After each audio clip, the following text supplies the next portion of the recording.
এই নোংরা খেলার কারণে তৃতীয় পক্ষে সুযোগ পাচ্ছে। নোংরা খেলাটা কারা করতেছে দেখেন, যখন হাদির ঘটনাটা ঘটলো সাথে সাথে একজন দোষারোপ করা শুরু করলো, এক প্রার্থী আর প্রার্থী। আমি জানতে চাচ্ছিলাম, আমি আপনি না জানার আগে আপনি বলে ফেলতেছি। ধরেন এক গ্রুপ আর গ্রুপকে দোষারোপ করতেছে, আপনি দেখেন সে কিন্তু আবার এখান থেকে বলতেছে সে গণঅভ্যুত্থানে ডাক দিছে। তাহলে আর গ্রুপকে তুমি দোষারোপ করতে তুমি কিভাবে জানো, তাহলে তোমার তথ্য কিভাবে রয়েছে? তাহলে আর গ্রুপকে দোষারোপটা করে ফেললো, এবং শুধু তাই না সে গণঅভ্যুত্থানে ডাক দেয়, তার মানে তার হীন উদ্দেশ্যটা খারাপ, এবং সে কিন্তু আবার সেই আসনের প্রার্থী। এবং শুধু তাই না, কত বড় স্টুপিড কাজ তারা করতেছে আপনি দেখেন। তাদের দলের এক প্রার্থী সে এমআরআই রুমে যায় পাস মারতেছে, আর এখানে ক্যাপশন দিচ্ছে অমুক আসনের প্রার্থী।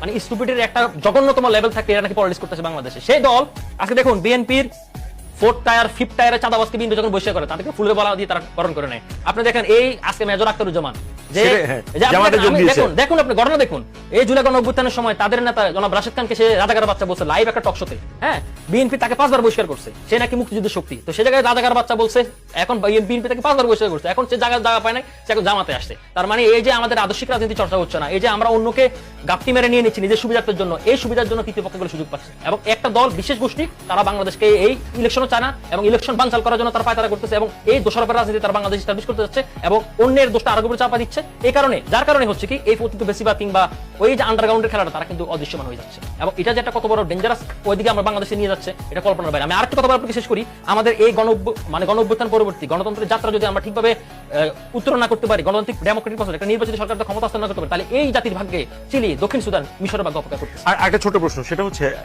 এখনো পর্যন্ত আমাদের কাছে সম্ভাব্য আসামি হিসেবে যার নাম এসছে সে কিন্তু সারাক্ষণই হাদির পাশে ছিল।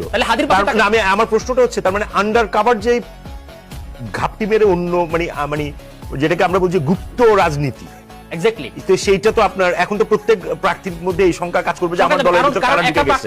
এই ট্রেন্ডটা কেমন ভাবে দেখেন? এটা তো একটা খুব বাজে একটা ওয়ে। এবং শুধু তাই না, তার চেয়ে বড় কথা হচ্ছে আপনি এই গত কয়েক মাসে দেখেন এআই, ফেব্রিকেটেড এআই দিয়ে যেভাবে প্রার্থীদেরকে বা বিভিন্ন দলের অ্যাক্টিভিস্ট রাজনীতিক নেতাদেরকে যেভাবে প্রতিপন্ন করা হচ্ছে, এটা তো একটা ডেঞ্জারাস ওদিকে চলে যাচ্ছে। এবং এমন ভাবে এআই জেনারেট গুলো করা হচ্ছে, আসল নকল সাধারণ মানুষ বুঝবে না, এক্সপার্ট লোকে বুঝতে পারতেছে না, যারা এই বেশি অভিজ্ঞ তারাই বুঝতে পারতেছে না। এই যে হাদির পাশে যে গাপটি মেরে ছিল, তার মানে ধরেন ফারুক ভাইয়ের আন্ডারে যে ধরেন 1000 লোক যে তার নির্বাচনী প্রচারণা কাজ 1000 লোকের ব্যক্তিগত চিনবে না, স্বাভাবিক বিভিন্ন লেয়ারে এগুলো আসবে, তাহলে তো উনি কিভাবে নিরাপদ থাকে এগুলো?